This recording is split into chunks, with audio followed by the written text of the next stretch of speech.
musician, long-distance kayaker, a businessman, she looks after animals, artist, author. We interview remarkable people. They're talented in so many different areas.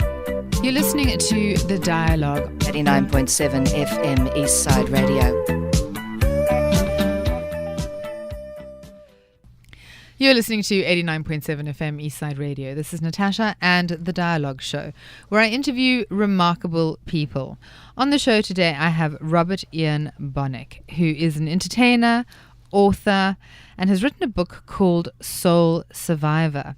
Robert, thank you so much for coming on the show. So welcome. Happy to be here. Now, you phoned me all frantic about 2 hours ago, assuming that you were half an hour late. And then you made me panic because I thought that I had got the time wrong. But basically, after all of this marvelous life that you've had, you're not very organized. And I feel so much better about that. Interestingly enough, you have had the most checkered career. And I say that in a very positive way, you know, a life that is full of light and shade. It's been quite remarkable.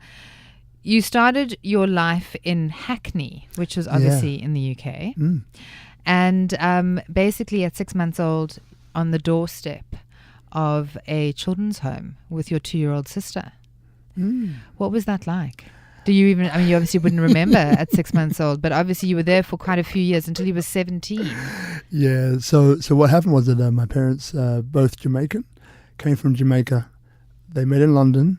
They had a fatal attraction of sorts. And what happened was it was pretty clear early on the relationship wasn't going to go much longer than that. So we left in a situation where my father was living in a halfway house of sorts and mother was living separately. And I think she just had enough. So she deposited myself, who was in a cot, my sister, who was 1.5 years older than me, so she was 2, outside of the house or at the doorstep where my father was staying with a change of clothes, change of nappy, a little bit of food. And as I understand it, she knocked on the door and let the gentleman know, you know, that these are Lambert's kids. Right. And he has to look after them from now on. But Lambert decided that the best place for you to go would be into care. That's because right. he was quite young. Yeah. And so you went into a children's home. Yes. Which you actually didn't ever leave. So you were never adopted. Your sister was never adopted. No. You remained in that care facility up until you were 17 years of age. Yeah. Now, interestingly enough, that would have formed a huge, huge part of who you were. Obviously institutionalized at a very young age. We spoke very briefly about that. But you said it was literally like a skills training ground for you.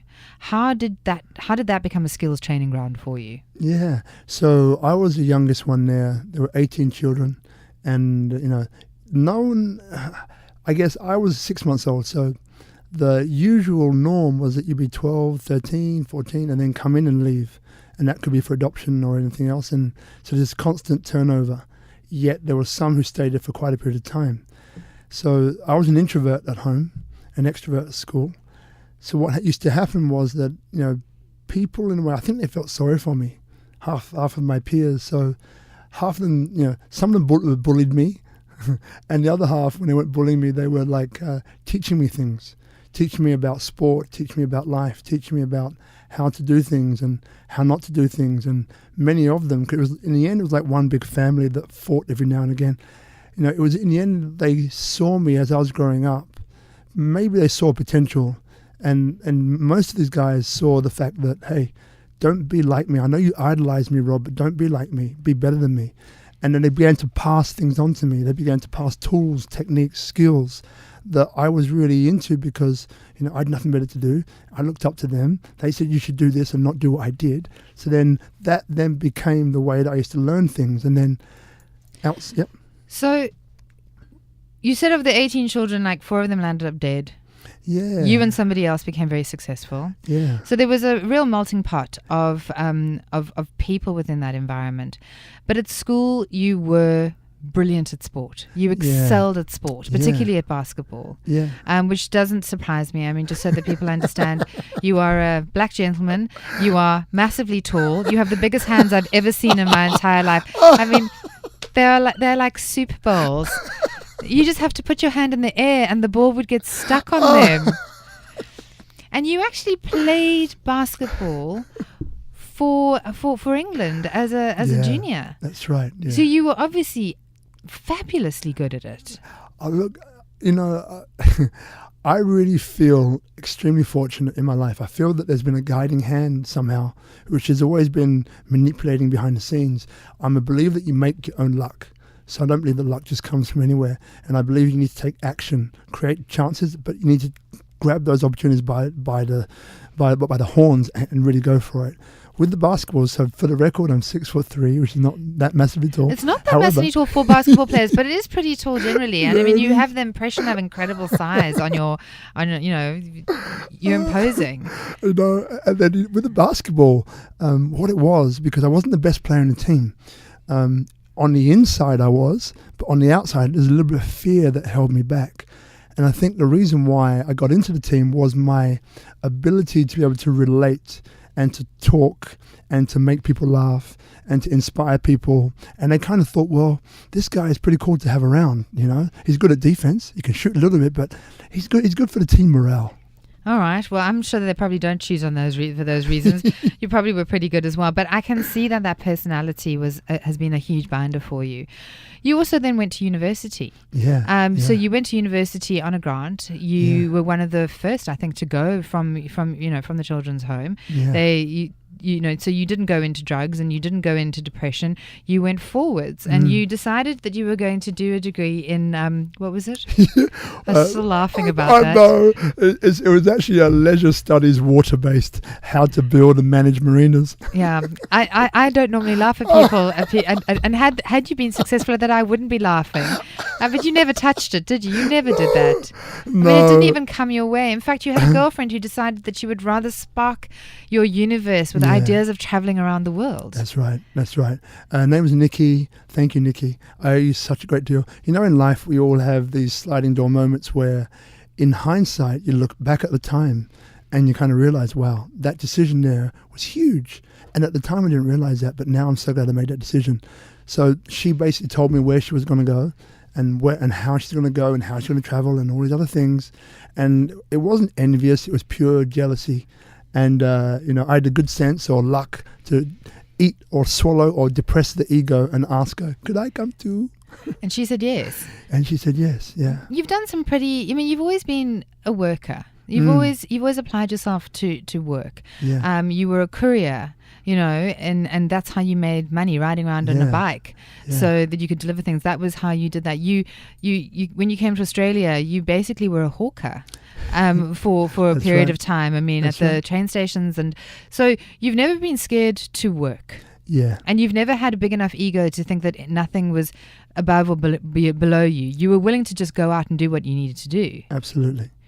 And then you landed up, you traveled with Nikki for a while, and you came over to Australia and New Zealand and had a little look around. But one of the most interesting things that happened to you was that you landed up in Italy. Like, Italy seems to have, been quite pivotal for you because you were a model. Yeah, that's right. Yeah. And how did you become a model? Yeah. I can understand why you were a model. So I'm not asking why you became a model. I get why. I asked myself why too. Why?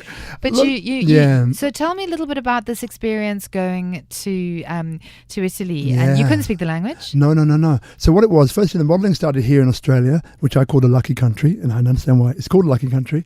And when I got back to London, when my visa was up and I didn't want to leave, but I had to, I was a struggling model, and I had a struggling model buddy, and we used to hang out and struggle together. and go to castings and have these delusions of grandeur. We can be big models. We can crack this. And we ended up going to this photography exhibition, a trade show. I decided that one day I was going to go to Milan. We fortuitously met this guy called Franco, who was a little bit lecherous, but I took his business card anyway. When you say a little bit lecherous, what does a little bit lecherous mean? Well, do they want to? Is it leery looks or is it sort of leery touches? Yeah, well, the touches came later. Oh, they did. But at that time, is a tall, gaunt man with bespectacled, with always this 4-day growth and a cigarette hanging out of his mouth. Oh, like a quintessential he just looked like a caricature. Yeah, he did. And there's something about him you didn't quite trust, but you knew that he knew stuff, but you're in this state of like, I'm not quite sure if I know this guy, but if I should get his business card, but I think I should. That's a very interesting thing, because currently with the Me Too thing that's going on at the moment, with all the women that have been taken advantage of, I think people overlook the fact that young men have also been in the same situation with lecherous older men and women as well. Yeah. And that for some reason you were probably just as vulnerable in that situation, but you also were impoverished and desperately in need of a leg up. So it's interesting at that point what you're willing to do in order to get yourself where you need to go. I mean, it's an interesting... And there's a little bit which happened later, but I'm going to answer that first question of yours. So I went to Milano. I found a contact, fortuitously, a friend to stay with, and then after 2 or 3 days, it was like a Friday. I thought I should go and see this guy Franco, who I met months prior. I've forgotten what he looked like. I went on the tram system, got lost a million times because the sense of direction needs a bit of work. And I finally got to the place. There's a piazza, like a little square, which was, no more than 5 meters square. I was walking across 2 o'clock in the afternoon, sun, and there's another gentleman coming in the opposite direction to me, and we were about to pass and cross. He had a suitcase in his hand. So I just thought, you know what, now or never, could this be Franco? So I said, Franco, in the best Italian accent, which I didn't have. And he said, si, and then continued to speak to me in Italian, which I didn't understand. So cutting a long story short, he ended up looking me up and down. The lecherous, that was it there, by the way. Look, the lecherous look. Sort of appraised you. Absolutely. Now, I'd been kickboxing and boxing in Australia by that time, and I was wearing a tight T-shirt and jeans. So, and at that time in Milan, which I didn't know, is that the male body that had a bit of a body worked more so than the pretty boy look. Okay. So we did a test straight away because he was about to go to New York, leave to go to New York. So fortuitously, if I didn't catch him then, I wouldn't have caught him. And we did a test very quickly. The next day I came back. I got the photos which he did for me. He put them in my book, which was worthless, as in the book, not his photos. And he told me on Monday, you're going to go and see this guy Marco at Gay Agency, and we'll see what happens from there. I'm going to New York. I'll check back with you in a couple of weeks. I said, fine. When you heard Gay Agency, were you okay with the idea that it was a gay agency? I was just happy to be just working. Do anything. You didn't mind where you were working. Okay. I was just happy to have a chance to get into an agency, and I didn't really care, if it was gay, straight, up, down. Did they take you at the gay agency? I mean, did they? What did they think? Well, what happened was I rock in with my book, and I see all these guys, chiseled looks, and I've never seen myself as a good-looking guy. Okay, I'm an introverted extrovert, self-esteem issues, the rest of that. So I walk in with my head kind of as high as I can pretend to put it. I walk past these beautiful-looking men, and I walk into this office, knock on the door. It's a guy called Marco. I go in, I sit down in the chair, I hand him my book. He flashes through my book in like a heartbeat that does your self-esteem no good. Good whatsoever, because you think this book is crap. He knows it's crap. I know it's crap. I may as well leave now. So I'm thinking, I'm here with a crap book. I'm here with my self-esteem issues down in the gutter, penetrating through the floor. Marco speaks Italian to me and a little bit of English. Then this white piece of paper pulls out of his drawer, appears. He pushes it under my nose and says, sign here. So my heart's beating, I'm scared, I'm kind of shaking on the inside, but trying to remain cool, calm and collected on the outside. And I signed straight away. You signed straight away, of course you did. Not even an argument. Not even an argument. Not even bad. So you are now basically a gay model, essentially. I'm in this gay agency and I'm thinking, well, I'm in an agency, I'm in Milan, I don't care, I'm doing it, who's going to know anyway?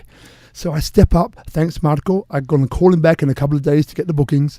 I walk out of the door and now I'm trying to avoid the look of these good looking boys which are still there. So I look up to the wall as I'm walking out. And an interesting thing happened. I took a double take. I thought, okay, I look up on the wall and I see the tear sheets, like the front covers of Elle, Vogue and all these other magazines, and the composite cards, like the business cards, of Naomi Campbell, Christy Turlington, Linda Evangelista, and Ava Herzegovina, and who else was it? It was Marcus Schreckenberg. So as it turns out, I got a few things mixed up in my anxiety. Right. So it was not a gay agency. The agency name was Ricardo Guy. So basically, you were in like Flynn. You were in one of the top agencies, Italian agencies in Milan. In Milan with the supermodels, and we went on to do shows together, campaigns I did, and all this other crazy stuff that happened to me, and that's how it happened. You remained. I mean, you've obviously mixed with some very high-profile people. I'd imagine Yeah. you've been to a lot of interesting parties. Oh yeah, and could say a lot of, tell me a lot of stories that we wouldn't be able to air. But you've remained quite humble and Yeah. quite close to who you are as Yeah. a human being. It's remained, you never got into the drug scene. No. It wasn't something that you said you watched one of the guys from the children's home die. Yeah. And they said maybe he was a drug dealer, and That's you right. thought no drugs not for me. Not for me. Yeah. Because you worked in Australia on the doors of a lot of the top entertainment venues, a lot of the top clubs. Yeah. And obviously that is a drug-fueled environment. How did you manage to stay away and keep your integrity? Yeah, look, firstly, with the drug element, there's definitely drugs in clubs and bars and everything else. But, it's up to the venue to work out how you police that and how you create a situation where that doesn't become an issue, right? So how I approached it, because I was doing lots of meditation at that time as well, and I was kind of getting to that side of myself. And as I didn't mention before, but coming up with the orphanage, there's 3 rules that I live by. 1 is never forget where I'm from. 2 is never forget who helped me to get where I am today. And 3 is to always give back without expectation of getting something back in return. So these are things that I've lived by. So in that environment, I used to, before I used to go to work, I used to meditate in the shower, draw white light over myself to kind of protect myself from the entities out of there, like a bit like spiritual stuff. And when I used to get to the door, I used to make sure that I was in a state of being ego-less, because fundamentally I also understood that when you work on the doors and you're around that high-profile stuff, I've met some of the most unhappiest people which have been the most successful. And it happens time and time again. And what I realized growing up, hanging out with some of these people, living with some of these people, that the cover of the book is not an indication of what the book is, what the book really is. So then I realized that we're actually all the same. I'm not above or below anyone. I'm the same as everyone. So then if I could live that way, and even when I'm working in a really high profile, which could be a bit of a Ponzi environment for some people, you can still be that way. So that's the way I used to be, and that's where I used to prepare myself every night before I went to work. And what I found is that people really, truly just want to be connected to. When all is said and done, we just want to be seen for who we are and acknowledged. If we can acknowledge a person's spirit and soul and heart, there's nothing that we can't do after that. And people almost feel like I can breathe, I can relax, I can let all that ego shit go. You said that, when you were growing up, you obviously encountered quite a bit of racism. Yeah. You said that it was there. I mean, you were the only black kid. That's right. At school for 12 years. Exactly. Yeah. So, a sort of fish out of water in a lot of ways. Yeah. But then you went to, it was a university, and there was 95% black. And suddenly you were like in an environment that was really new, and you had a whole lot of people who looked like you. That must have been quite an interesting journey, going from being sort of, someone who stood out quite a lot physically, although the same inside. That's right. To suddenly not standing out any longer and just being the same as everybody. Yeah, that's right.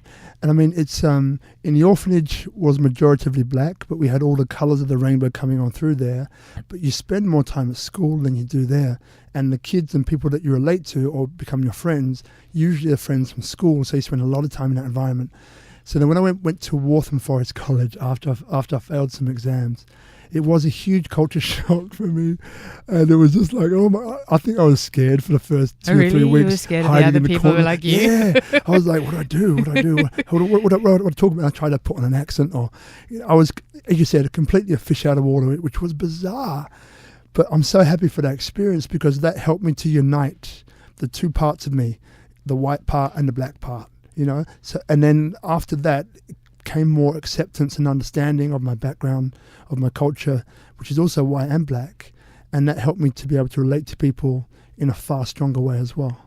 Your mum and your dad, your mum particularly, sort of remained in contact while you were in the home. Yeah. Your father for some period of time and your mother actually constantly. While she maybe couldn't kind of, she had, I think, schizophrenia. Yeah. Which must have been very difficult. And in a way, maybe a blessing that you weren't in that environment. Absolutely. So she sort of remained a part of your life. And I'm sure that some of her values must have actually, the good parts of her must have kind of crept into you. I can tell just from interviewing you that you build rapport really quickly, and I think that's something that you've said has always been one of your strengths. Yeah. You've done a lot of self-help. Yes. But you also have learnt how to get on with everyone. That's right. Which is a skill, let's be honest, because not everyone can deal with, the flotsam and jetsam of life. That's right. Yeah. But one of the interesting things that you did is that, the giving back part came quite clearly for you when you had a cafe in Redfern. Yeah.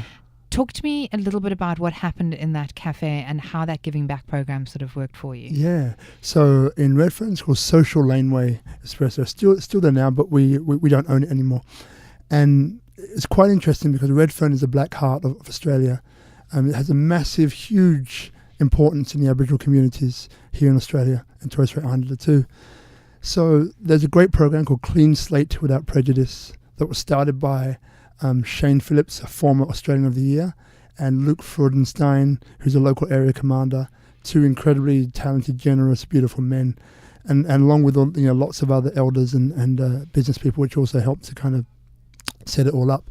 Essentially, the program is when it started off 2009. It was about taking Aboriginal males and females, young, who are obviously dispossessed and deculturalized, if that's a word, taking them off the street from the petty crime that they were getting up to, and giving them more of a routine and discipline. Monday, Wednesday, Friday, 6 a.m. to 7 a.m. Boxing was providing them the routine and discipline, gloves and pads. And then there's a mentoring program attached, which Tribal Warrior are responsible for.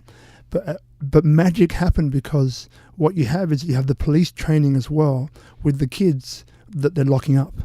So then through this adventure of boxing and holding pads and everything else, there's a relationship that's built, because boxing, you get tired, you get fatigued, your arms drop. You can both relate and understand that I'm so tired now. I can't lift my hands.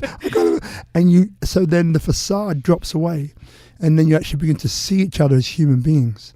And an amazing transformation happens when that happens. And then you add the mentoring program at the end, magic happens. So the level of crime within 2 or 3 years dropped by 80%. That's huge. It's just huge. So what I was doing is that I was one of the cogs in the wheel of with the kids and boxing and passing on what I know.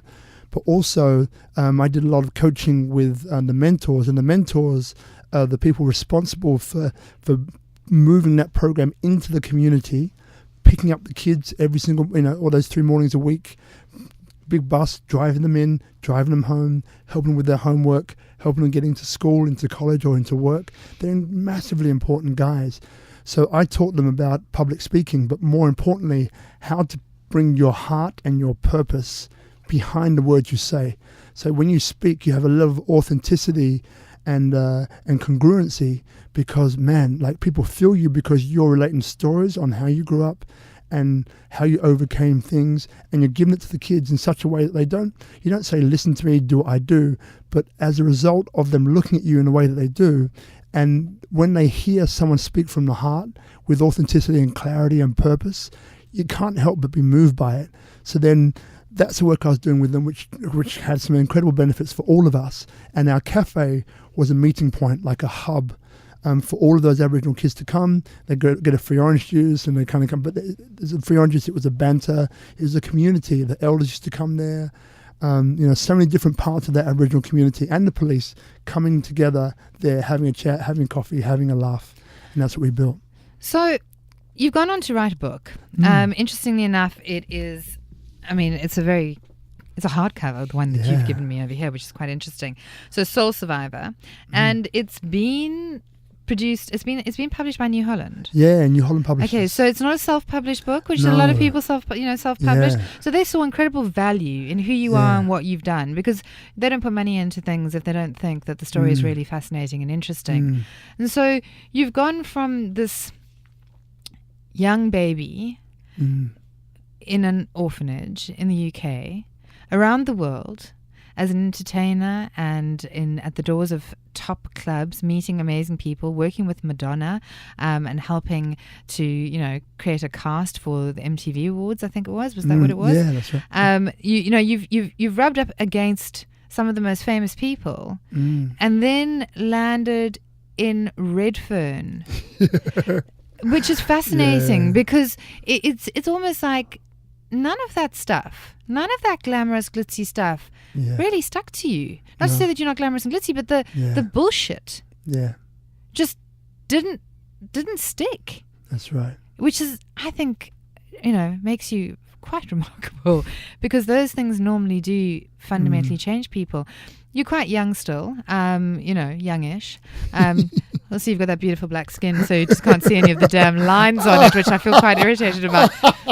You've got a fabulous partner, 2 beautiful children, living now in Bali. Bali and Sydney, yeah. And Sydney. What's on the bucket list? I mean, we're actually at the end of the interview, so give me 2 things that are on the bucket list. Wow. Look, it's incredible because being a father, I never thought I'd be that.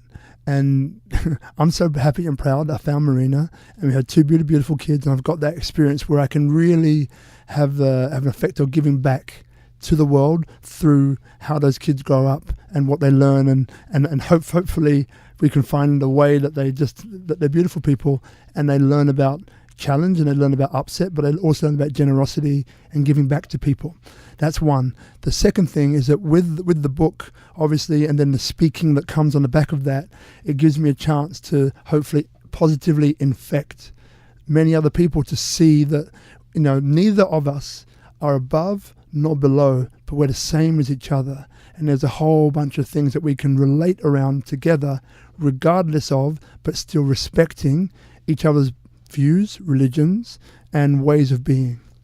Maybe we can get you to come and run the country for us. Would love to. We've come to the end of the interview. I have been interviewing Robert Ian Bonnick, who has written a book called Soul Survivor about his amazing life.